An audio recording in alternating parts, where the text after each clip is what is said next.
Class 5 के विद्यार्थी जी लोग, हम लोग हिंदी के चैप्टर को आगे बढ़ाते हुए चैप्टर 15 में पहुंच चुके हैं, जिसका नाम है बिशन की दिलेरी।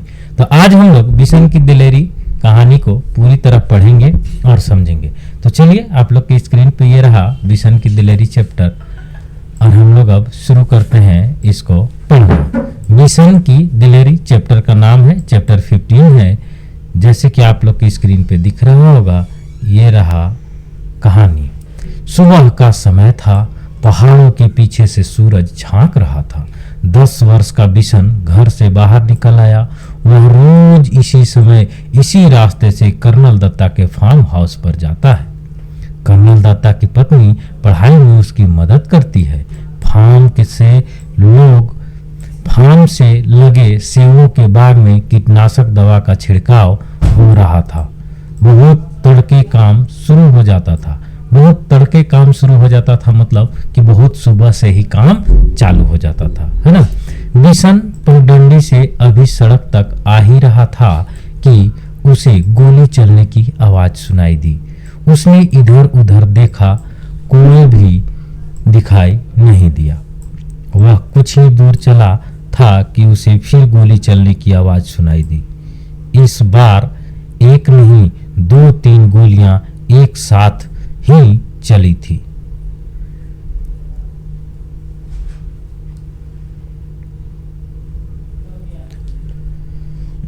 गोलियों की आवाज से पूरा घाटी गूंज गई। पंछी घबरा गए, आसमान में गोल गोल चक्कर काटने लगे। बिशन सहम कर पेड़ों की आड़ में छिपकर खड़ा हो गया। बिशन जहां खड़ा था वहीं चुपचाप खड़ा रहा।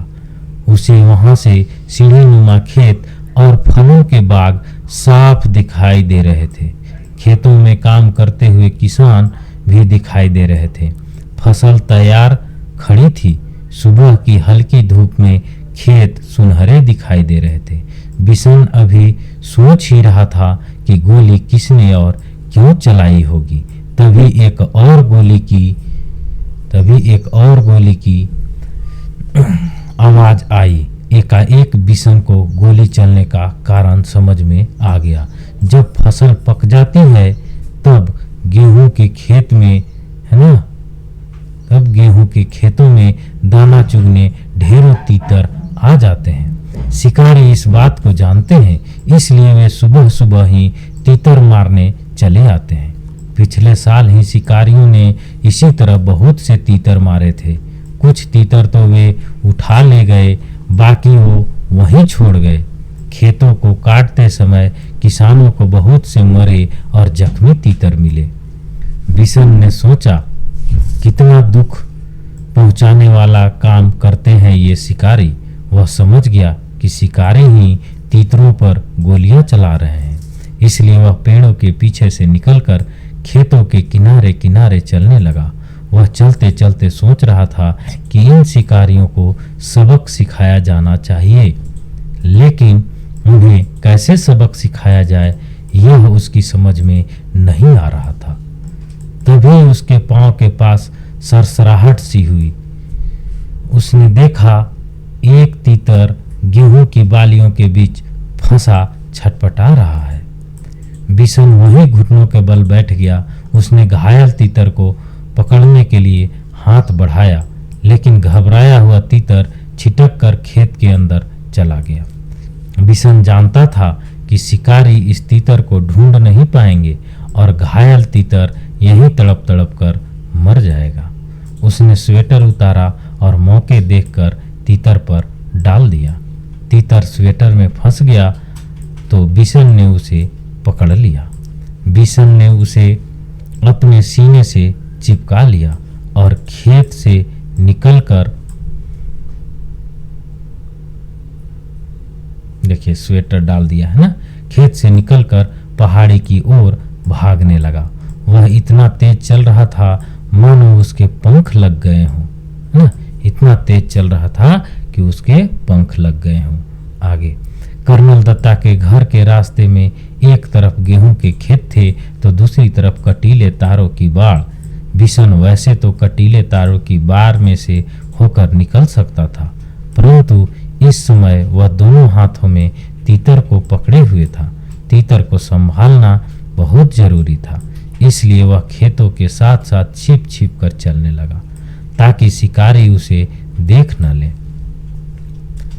वह कुछ ही दूर गया कि पीछे से भारी आवाज आई, लड़के रुक जा, नहीं तो मैं गोली मार दूंगा। लेकिन बिशन नहीं रुका, वह चुपचाप चलता रहा। रुकता है या नहीं, उस आदमी ने दोबारा चिल्लाकर कहा। तब बिशन कटीले तारों के पास आ गया था। उसका दिल तेजी से धड़कने लगा।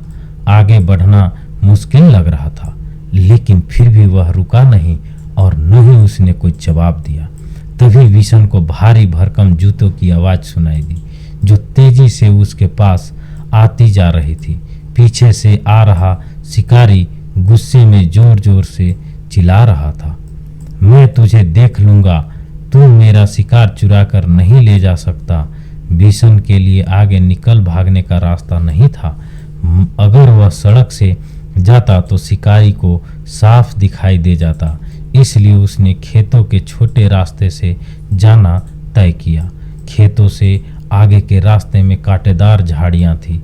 बिशन उसी रास्ते पर घुटनों के बल चलने लगा। बहुत संभल कर चलने पर भी उसके हाथ पांव पर बहुत सी खरोंचें उभर आई थी। कांटों की बहुत सी खरोंचें उभर आई थी। खरोंचे से खून भी निकलने लगा। उसकी कमीज की एक आस्तीन भी फट गई। वह जानता था कि कमीज फटने पर उसे माँ से डांट खानी पड़ेगी, पर बिशन को इस बात का संतोष था कि वह अब तक तीतर की जान बचाने में कामयाब रहा है।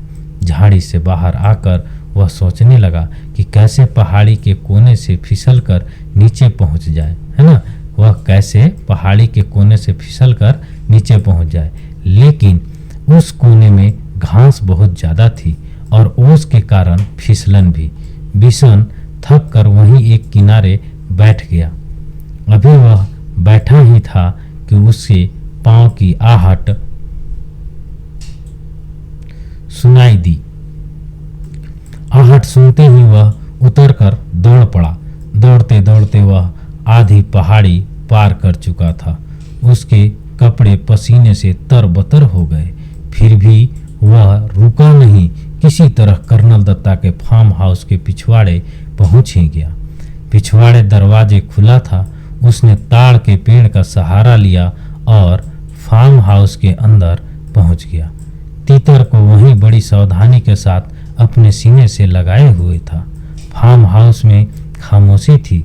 बस रसोई घर से प्रेशर कुकर की सीटी की आवाज आ रही थी। मुर्गियां अभी अपने दबड़े में थी और गुलाब चंद सामने का बरामदा साफ कर रहा था। अचानक कर्नल साहब का अलेशियन कुत्ता जोर जोर से भौंकने लगा। वह किसी अजनबी को देखकर इसी तरह भौंकता है। बिशन समझ गया कि शिकारी इधर ही आ रहे हैं, है ना। और समझ गया, कुत्ता भौंकने लगा तो कि शिकारी इधर ही आ रहे हैं। उसने इधर उधर देखा ताकि वह तीतर को कहीं अच्छी तरह से छिपा सके। एक और शेड के नीचे बहुत सारा कबाड़ पड़ा था। उसी में एक टूटी टोकरी बिशन को दिखाई दे गई। ये ठीक है, सोचते हुए उसने तीतर को टोकरी में रखकर स्वेटर से ढक दिया। घायल तीतर घबराया हुआ था, इसलिए वह चुपचाप पड़ा रहा। तीतर को छुपाने के बाद बिशन ने सोचा कि अब बाहर चलकर देखना चाहिए कि वह शिकारियों के सामने भी नहीं पड़ना चाहता था, है ना। इसलिए उसने छत पर चढ़कर बैठना ठीक समझा। बिना सीढ़ी के छत पर चढ़ना उसके लिए बहुत आसान काम था। वह अक्सर इस शेड की ढलवा छत के सहारे ऊपर चढ़ जाता था। बिशन लकड़ी के खंभों पर बंदर की तरह छलांग लगाकर लटक गया और ऊपर की ओर खिसकते खिसकते छत पर जा पहुंचा। खपरेल की ढलावादार छत थी, इसलिए वह चिमनी के पीछे छिपकर बैठ गया ताकि वह किसी और को दिखाई न दे। लेकिन वह स्वयं सब कुछ देख सके। उसने देखा कि 2 शिकारी इधर ही चले आ रहे हैं और उसने देखकर कर्नल साहब का अलेशियन कुत्ता जोर जोर से भौंक रहा है। कर्नल ने कुत्ते को डांटा, चुप रहो, पर वह न माना। पिछले दोनों पांव पर खड़े हो वह उछल उछल कर भौंकने लगा। वे दोनों शिकारी करीब आ गए तो कर्नल ने रौबदार आवाज में पूछा, कौन हो तुम? यहाँ किस लिए आए हो? साहब, हम शिकारी हैं, हर साल यहाँ शिकार के लिए आते हैं। अच्छा, तो तुम्ही लोग की गोलियां की आवाज गूंज रही थी सुबह से? जी हाँ, हमारे पास लाइसेंस वाली बंदूकें हैं। सरपंच माधो सिंह भी हमें जानता है। तो तुम हर साल तीतरों का शिकार करते हो? कर्नल ने मजाक सा उड़ाते हुए कहा। तो जी हाँ, तीतर भी मार लेते हैं कभी कभी। अभी अभी एक लड़का हमारे शिकार तीतर को लेकर यहाँ आ छिपा है, आपके यहाँ आ छिपा है। हम उसे ही ढूंढ रहे हैं। अच्छा, तो तुम जो इतने सारे तीतर मारते हो उसका क्या करते हो? कर्नल साहब ने पूछा। सीधी सी बात है साहब, खाते हैं, दूसरे शिकारी ने जवाब दिया। फिर कुछ रुक कर बोला, अब तो उस लड़के को ढूंढवा दीजिए साहब, वह इधर ही कहीं छुप गया है। कर्नल दत्ता ने उसकी बात पर कोई ध्यान नहीं दिया और गुस्से से कहा, कैसे हो तुम लोग? हर साल आकर इतने तीतर मार डालते हो, कुछ को खा लेते हो और बाकी को घायल करके यहाँ तड़प तड़प कर मरने के लिए छोड़ जाते हो। जब फसल कटती है तब ढेरों मरे हुए तीतर मिलते हैं। कर्नल दत्ता की बात सुनकर वे दोनों कुछ घबरा गए। उन्होंने उम्मीद नहीं की थी कि कर्नल इस तरह उन्हें डांट देंगे। कर्नल दत्ता ने उन्हें इतना ही कहकर नहीं छोड़ा, आगे बोले, पक्षियों को मारने और उससे ज्यादा उन्हें घायल करके छोड़ जाने में तो कोई बहादुरी नहीं है। तुम दोनों यहाँ से जा सकते हो, यहाँ तुम्हारा कोई तितर वितर नहीं है। अब जाते क्यों नहीं, खड़े क्यों हो? बिशन चिमनी के पीछे से सब देख और सुन रहा था। वे दोनों शिकारी बिना कुछ बोले मुड़े और वापस चले गए।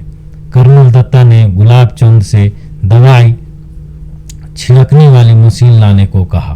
तभी बिशन छप्पर से शेड पर होता हुआ नीचे कूद पड़ा। उसने तीतर को उठा लिया और घर में घुसते ही मालकिन को पुकारने लगा, बहू जी, जल्दी आइए, वह बहुत जख्मी है, आकर इसे देखिए, है ना। बिशन की आवाज सुनकर कर्नल दत्ता भी अंदर जा पहुंचे और बोले, अच्छा, तो तीतर चुराने वाला लड़का तू ही था? क्या करता बाबूजी, इसे बहुत चोट लगी है, अगर मैं न लाता तो यह मर जाता। अब तू इसका क्या करेगा? इसे पालूंगा बाबूजी, बिशन ने कहा। कर्नल साहब मुस्कुरा दिए। उन्होंने घायल तीतर को देखा, उसका एक पंख टूट गया था, अब शायद ही वह उड़ सके।